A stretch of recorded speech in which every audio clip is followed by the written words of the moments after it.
సమూయేలు మొదటి గ్రంథము 24వ అధ్యాయము. సౌలు ఫిలిష్తీయులను తరుముట మాని తిరిగి రాగా దావీదు ఎన్గెదీ అరణ్యమందున్నాడని అతనికి వర్తమానము వచ్చెను. అప్పుడు సౌలు ఇశ్రాయేలీలందరిలో నుండి 3000 మందిని ఏర్పరచుకొని వచ్చి కొండ మేకలకు వాసములగు శిలాపర్వతముల మీద దావీదును అతని జనులను వెదుకుటకై బయలుదేరెను. మార్గముననున్న గొర్రెదొడ్లకు అతడు రాగా అక్కడ గుహ ఒకటి కనబడెను. అందులో సౌలు శంఖానివర్తికి పోగా దావీదును అతని జనులను ఆ గుహ లోపలి భాగములలో ఉండిరి గనుక దావీదు జనులు, అదిగో నీ దృష్టికి ఏది మంచిదో అది నీవు అతనికి చేయునట్లు నీ శత్రువుని నీ చేతికి అప్పగింతునని యెహోవా నీతో చెప్పిన దినము వచ్చునని అతనితో అనగా, దావీదు లేచి వచ్చి సౌలునకు తెలియకుండా అతని పై వస్త్రపు చెంగును కోసెను. సౌలు పై వస్త్రమును తాను కోసినని దావీదు మనస్సు నొచ్చి, ఇతడు యెహోవా చేత అభిషేకము నొందినవాడు గనుక యెహోవా చేత అభిషిక్తుడైన నా ప్రభువునకు నేను ఈ కార్యము చేయను, యెహోవాను బట్టి అతని నేను చంపను అని తన జనులతో చెప్పెను. ఈ మాటలు చెప్పి దావీదు తన జనులను అడ్డగించి సౌలు మీదికి పోనీయక వారిని ఆపెను. తరువాత సౌలు లేచి గుహలో నుండి బయలువెళ్లి మార్గమున పోయెను. అప్పుడు దావీదు లేచి గుహలో నుండి బయలువెళ్లి, నా ఏలినవాడా, రాజా అని సౌలు వెనుక నుండి కేక వేయగా సౌలు వెనుక చూచెను. దావీదు నేల సాష్టాంగపడి నమస్కారము చేసి సౌలుతో ఇట్లనెను, దావీదు నీకు కీడు చేయనుద్దేశించుచున్నాడని జనులు చెప్పిన మాటలు నీవెందుకు వినుచున్నావు? ఆలోచించుము. ఈ దినమున యెహోవా నిన్ను ఎలాగూ గుహలో నా చేతికి అప్పగించెనో అది నీ కండ్లారా చూచితివే. కొందరు నిన్ను చంపుమని నాతో చెప్పినను నేను నీ యందు కనికరించి, ఇతడు యెహోవా చేత అభిషేకము నొందినవాడు గనుక నా ఏలినవాని చంపనని నేను చెప్పితిని. నా తండ్రి, చూడుము, ఇదిగో చూడుము, నిన్ను చంపక నీ వస్త్రపు చెంగు మాత్రమే కోసితిని గనుక నా వలన నీకు కీడు ఎంతమాత్రమును రాదనియు నాలో తప్పిదము ఎంతమాత్రమును లేదనియు నీవు తెలుసుకొనవచ్చును. నీ విషయమై నేను ఏ పాపమును చేయని వాడనై యుండగా నీవు నా ప్రాణము తీయవలనని నన్ను తరుముచున్నావు. నీకును నాకును మధ్య యెహోవా న్యాయము తీర్చును. యెహోవా నా విషయమై పగ తీర్చును గాని నేను నిన్ను చంపను. పూర్వీకులు సామ్యము చెప్పినట్టు దుష్టుల చేతనే దౌష్ట్యము పుట్టును గాని నేను నిన్ను చంపను. ఇశ్రాయేలీల రాజు ఎవని పట్టుకొన బయలుదేరి వచ్చియున్నాడు? ఏపాటి వానిని తరుముచున్నాడు? చచ్చిన కుక్కను గదా, మిన్నలిని గదా? యెహోవా నీకును నాకును మధ్య న్యాయాధిపతి అయి తీర్పు తీర్చునుగాక. ఆయనే సంగతి విచారించి నా పక్షమున వ్యాజ్యమాడి నీ వశము కాకుండా నన్ను నిర్దోషినిగా తీర్చునుగాక. దావీదు ఈ మాటలు సౌలుతో మాట్లాడి చాలింపగా సౌలు, దావీదా నాయనా, ఈ పలుకు నీదేనా అని బిగ్గరగా ఏడ్చి దావీదుతో ఇట్లనెను, యెహోవా నన్ను నీ చేతికి అప్పగింపగా నన్ను చంపక విడిచినందుకు ఈ దినమున నీవు నా అపకారమునకు ఉపకారము చేసిన వాడవై నా ఎడల నీకున్న ఉపకార బుద్ధిని వెల్లడి చేసితివి గనుక నీవు నాకంటే నీతిపరుడవు. ఒకనికి తన శత్రువు దొరికిన ఎడల మేలు చేసి పంపివేయునా? ఈ దినమున నీవు నాకు చేసిన దానిని బట్టి యెహోవా ప్రతిగా నీకు మేలు చేయునుగాక. నిశ్చయముగా నీవు రాజు వగుదువనియు ఇశ్రాయేలీల రాజ్యము నీకు స్థిరపరచబడుననియు నాకు తెలియను. కాబట్టి నా తరువాత నా సంతతి వారిని నీవు నిర్మూలము చేయకుండునట్లును నా తండ్రి ఇంటిలో నుండి నా పేరు నీవు కొట్టివేయకుండునట్లును యెహోవా నామమున నాకు ప్రమాణము చేయము. అంతట దావీదు సౌలునకు ప్రమాణము చేసెను. అప్పుడు సౌలు ఇంటికి తిరిగి వచ్చెను. అయితే దావీదును అతని జనులను తమ కొండ స్థలములకు వెళ్లిపోయిరి. సమూయేలు మొదటి గ్రంథము 25వ అధ్యాయము. సమూయేలు మృతి నొందగా ఇశ్రాయేలీలందరూ కూడుకొని అతడు చనిపోయెనని ప్రలాపించుచు రామాలోనున్న అతని ఇంటి నివేశనములో అతని సమాధి చేసిన తరువాత దావీదు లేచి పారాను అరణ్యమునకు వెళ్ళెను. కర్మెలులోని మాయోనునందు ఆస్తిగలవాడొకడు కాపురముండెను. అతడు బహుభాగ్యవంతుడు. అతనికి 3000 గొర్రెలను 1000 మేకలను ఉండెను. అతడు కర్మెలులో తన గొర్రెల బొచ్చు కత్తిరించుటకై పోయియుండెను. అతని పేరు నాబాలు. అతని భార్య పేరు అబీగయీలు. ఈ స్త్రీ సుబుద్ధి గలదై రూపసి అయిండెను. అయితే చర్యలను బట్టి చూడగా నాబాలు మోటువాడును దుర్మార్గుడునై ఉండెను. అతడు కాలేబు సంతతివాడు. నాబాలు గొర్రెల బొచ్చు కత్తెర వేయించుచున్నాడని అరణ్యమందున్న దావీదు విని తన పనివారిలో 10 మందిని పిలిచి వారితో ఇట్లనెను, మీరు కర్మెలునకు నాబాలు నొద్దకు పోయి నా పేరు చెప్పి కుశల ప్రశ్నలడిగి ఆ భాగ్యవంతునితో నీకును నీ ఇంటికిని నీకు కలిగిన అంతటికిని క్షేమమవునుగాక అని పలికి ఈ వర్తమానము తెలియజెప్పవలెను. నీ యొద్ద గొర్రెల బొచ్చు కత్తిరించు వారున్నారన్న సంగతి నాకు వినబడెను. నీ గొర్రెల కాపరులు మా దగ్గర నుండగా మేము వారికి ఏ కీడును చేసి ఉండలేదు. వారు కర్మెలులో నున్నంత కాలము వారేదియూ పోగొట్టుకొనలేదు. నీ పనివారిని నీవు అడిగిన ఎడల వారలాగు చెప్పుదురు. కాబట్టి నా పనివారికి దయచూపుము. శుభదినమున మేము వచ్చితిమి గదా, నీకిష్టము వచ్చినట్టు నీ దాసులకును నీ కుమారుడైన దావీదునకును ఇమ్ము. దావీదు పనివారు వచ్చి అతని పేరు చెప్పి ఆ మాటలన్నిటినీ నాబాలునకు తెలియజేసి కూర్చుండగా నాబాలు, దావీదు ఎవడు, యెష్షయి కుమారుడెవడు, తమ యజమానులను విడిచి పారిపోయిన దాసులు ఇప్పుడు అనేకులున్నారు. నేను సంపాదించుకొనిన అన్నపానములను నా గొర్రెబొచ్చు కత్తిరించు వారి కొరకు నేను వధించిన పశుమాంసమును తీసి నేను బొత్తిగా ఎరుగని వారికిత్తునా అని దావీదు దాసులతో చెప్పగా, దావీదు పనివారు వెనుకకు తిరిగి దోవ పట్టుకొని పోయి అతనికి ఈ మాటలన్నీ తెలియజేసిరి. అంతట దావీదు వారితో, మీరందరూ మీ కత్తులను ధరించుకొనుడనగా వారు కత్తులు ధరించుకొనిరి. దావీదు కూడాను కత్తి ఒకటి ధరించెను. దావీదు వెనుక దాదాపు 400 మంది బయలుదేరగా 200 మంది సామాను దగ్గర నిలిచిరి. పనివాడు ఒకడు నాబాలు భార్య అయిన అబీగయలుతో ఇట్లనెను, అమ్మా, దావీదు అరణ్యములో నుండి మన యజమానుని కుశల ప్రశ్నలడుగుటకై దూతలను పంపించగా అతడు వారితో కఠినముగా మాటలాడెను. అయితే ఆ మనుష్యులు మాకెంతో ఉపకారం చేసియున్నారు. మేము పొలములో వారి మధ్యను సంచరించుచున్నంతసేపు అపాయముగాని నష్టముగాని మాకు సంభవింపనే లేదు. మేము గొర్రెలను కాయుచున్నంతసేపు వారు రాత్రింబగళ్లు మా చుట్టూ ప్రాకారముగా ఉండిరి. అయితే మా యజమానునికిని అతని ఇంటివారికందరికిని వారు కీడు చేయ నిశ్చయించియున్నారు గనుక ఇప్పుడు నీవు చేయవలసిన దానిని బహు జాగ్రత్తగా ఆలోచించుము. మన యజమానుడు బహు పనికిమాలినవాడు, ఎవనినీ తనతో మాటలాడనీయడు అనెను. అందుకు అబీగయీలు నాబాలుతో ఏమీ చెప్పక త్వరపడి 200 రొట్టెలను 2 ద్రాక్షరసపు తిత్తులను వండిన 5 గొర్రెల మాంసమును 5 మానికల వేచిన ధాన్యమును 100 ద్రాక్ష గెలలను 200 అంజూరపు అడలను గార్ధబొమ్మల మీద వేయించి, మీరు నాకంటే ముందుగా పోవుడి, నేను మీ వెనుక నుండి వచ్చెదనని తన పనివారికి ఆజ్ఞనిచ్చి గార్ధబొమ్మ మీద ఎక్కి పర్వతపు లోయలోనికి వచ్చుచుండగా దావీదును అతని జనులను ఆమెకు ఎదురుపడిరి. ఆమె వారిని కలుసుకొనెను.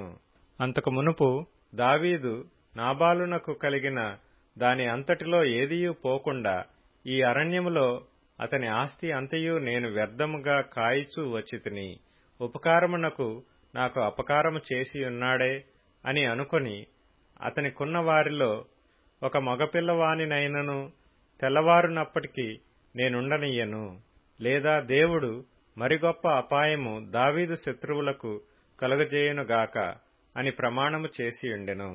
అబీగయీలు దావీదును కనుగొని గార్ధబొమ్మ మీద నుండి త్వరగా దిగి దావీదునకు సాష్టాంగ నమస్కారము చేసి అతని పాదములు పట్టుకొని ఇట్లనెను, నా ఏలినవాడా, ఈ దోషము నాదని ఎంచుము. నీ దాసురాలనైన నన్ను మాట్లాడనిమ్ము. నీ దాసురాలనైన నేను చెప్పు మాటలను ఆలకించుము. నా ఏలినవాడా, దుష్టుడైన ఈ నాబాలును లక్ష్యపెట్టవద్దు. అతని పేరు అతని గుణములను సూచించుచున్నది.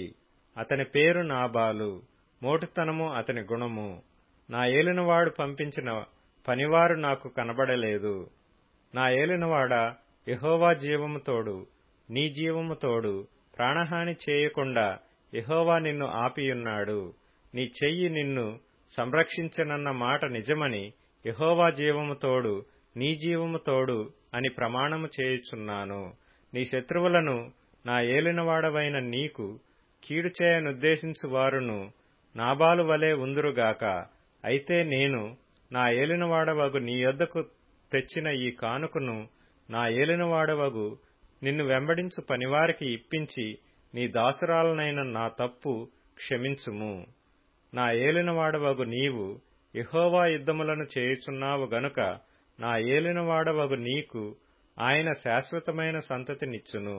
నీవు బ్రతుకు దినములన్నిటినూ నీకు అపాయము కలగకుండును.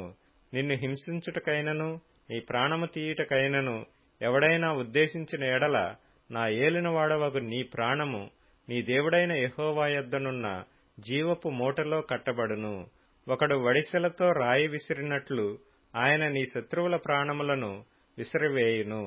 యెహోవా నా ఏలినవాడవగు నిన్ను గూర్చి సెలవిచ్చిన మేలంతటినీ నీకు చేసి నిన్ను ఇశ్రాయేలీల మీద అధిపతినిగా నిర్ణయించిన తరువాత నా ఏలినవాడవగు నీవు రక్తమును నిష్కారణముగా చిందించినందుకే గాని, నా ఏలినవాడవగు నీవు పగ తీర్చుకొనినందుకే గాని, మనోవిచారమైనను దుఃఖమైనను నా ఏలినవాడవగు నీకు ఎంతమాత్రమును కలగకపోవునుగాక. యెహోవా నా ఏలినవాడవగు నీకు మేలు చేసిన తరువాత నీవు నీ దాసురాలనగు నన్ను జ్ఞాపకము చేసుకొనుము అనెను. అందుకు దావీదు, నాకు ఎదురుపడుటకై నిన్ను పంపిన ఇశ్రాయేలీల దేవుడైన యెహోవాకు స్తోత్రము కలుగునుగాక. నేను పగ తీర్చుకొనకుండను ఈ దినమున ప్రాణము తీయకుండను నన్ను ఆపినందుకై నీవు ఆశీర్వాదము నొందుదువుగాక. నీవు చూపిన బుద్ధి విషయమై నీకు ఆశీర్వాదము కలుగునుగాక.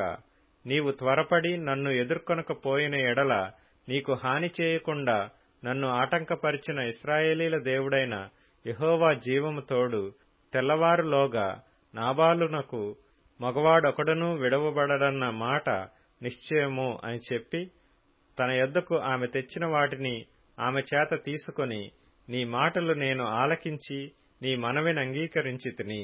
సమాధానముగా నీ ఇంటికి పొమ్మని ఆమెతో చెప్పెను.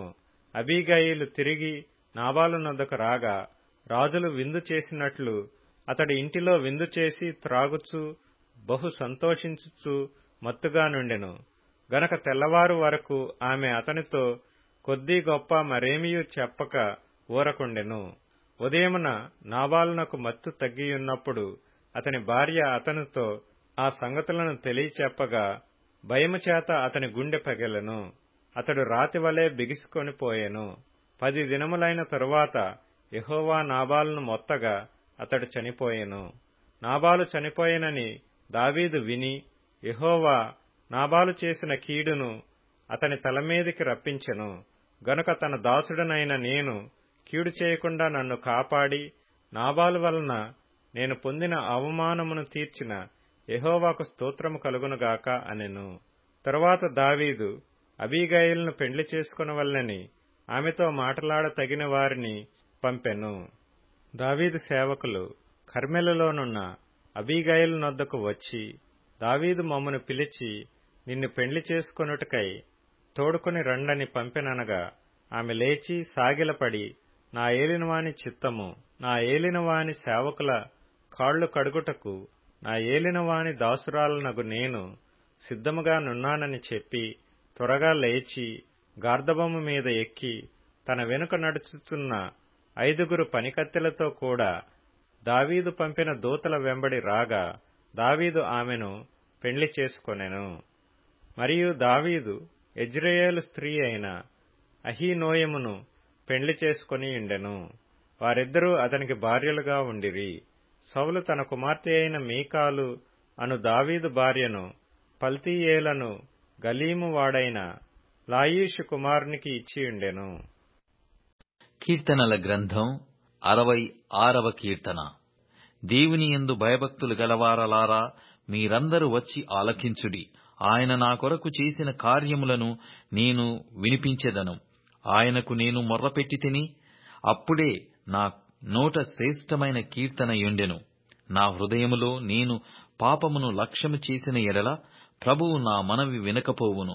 నిశ్చయముగా దేవుడు నా మనవి అంగీకరించియున్నాడు. ఆయన నా విజ్ఞాపన ఆలకించియున్నాడు. దేవుడు నా ప్రార్థన త్రోసివేయలేదు. నా యుద్ధ నుండి తన కృపను తొలగింపలేదు. ఆయన సన్నుతింపబడునుగాక. సామెతల గ్రంథం 14వ అధ్యాయం. దరిద్రుడు తన పొరుగువారికి అసహ్యుడు. ఐశ్వర్యవంతుని ప్రేమించువారు అనేకులు. తన పొరుగువాన్ని తిరస్కరించువాడు పాపము చేయువాడు. బీదలను కటాక్షించువాడు ధన్యుడు. కీడు కల్పించువారు తప్పిపోవుదురు. మేలు కల్పించువారు కృపాసత్యములు నొందుదురు. యోహాను సువార్త 7వ అధ్యాయం. అయితే ఆయన సహోదరులు పండుగకు వెళ్లిపోయిన తరువాత ఆయన కూడా బహిరంగముగా వెళ్ళక రహస్యముగా వెళ్ళెను. పండుగలో యూదులు ఆయన ఎక్కడనని ఆయనను వెతుకుచుండిరి. మరియు జనసమూహములలో ఆయనను గూర్చి గొప్ప సనుగు పుట్టెను. కొందరు ఆయన మంచివాడనిరి, మరికొందరు కాడు, ఆయన జనులను మోసపుచ్చువాడనిరి. అయితే యూదులకు భయపడి ఆయనను గూర్చి ఎవడనూ బహిరంగముగా మాటలాడలేదు. సగము పండుగ అయినప్పుడు యేసు దేవాలయములోనికి వెళ్లి బోధించుచుండెను. యూదులు అందుకు ఆశ్చర్యపడి, చదువుకొనని ఇతనికి ఈ పాండిత్యమెట్లు వచ్చెనని చెప్పుకొనిరి. అందుకు యేసు, నేను చేయు బోధ నాది కాదు, నన్ను పంపిన వానిదే. ఎవడైనను ఆయన చిత్తము చొప్పున చేయ నిశ్చయించుకొనిన ఎడల ఆ బోధ దేవుని వలనని కలిగినద లేక నా అంతట నేనే బోధించుచున్నానో వాడు తెలుసుకొనును. తనంతట తానే బోధించువాడు స్వకీయ మహిమను వెదుకును గాని తన్ను పంపిన వాని మహిమను వెదుకువాడు సత్యవంతుడు. ఆయన యందు ఏ దుర్నీతియూ లేదు. మోషే మీకు ధర్మశాస్త్రము ఇయ్యలేదా? ఆయనను మీలో ఎవడునూ ఆ ధర్మశాస్త్రమును గైకొనడు. మీరెందుకు నన్ను చంపజూచుచున్నారని వారితో చెప్పెను. అందుకు జనసమూహము, నీవు దయ్యము పట్టిన వాడవు, ఎవడు నిన్ను చంపజూచుచున్నాడని అడగగా, యేసు వారిని చూచి, నేను ఒక కార్యము చేసితిని, అందుకు మీరందరూ ఆశ్చర్యపడుచున్నారు. మోషే మీకు సున్నతి సంస్కారమును నియమించెను. ఈ సంస్కారము మోషే వలన కలిగినది కాదు, పితరుల వలననే కలిగినది. అయినను విశ్రాంతి దినమున మీరు మనుష్యునికి సున్నతి చేయుచున్నారు. మోషే ధర్మశాస్త్రము మీరకుండునట్లు ఒక మనుష్యుడు విశ్రాంతి దినమున సున్నతి పొందును గదా. ఇట్లుండగా నేను విశ్రాంతి దినమున ఒక మనుష్యుని పూర్ణ స్వస్థత గల వానిగా చేసినందుకు మీరు నా మీద ఆగ్రహపడుచు ఉన్నారేమి? వెలిచూపును బట్టి తీర్పు తీర్చక న్యాయమైన తీర్పు తీర్చుడనెను. యెరూషలేము వారిలో కొందరు, వారు చంప వెదుకువాడు ఈయనే కాడా?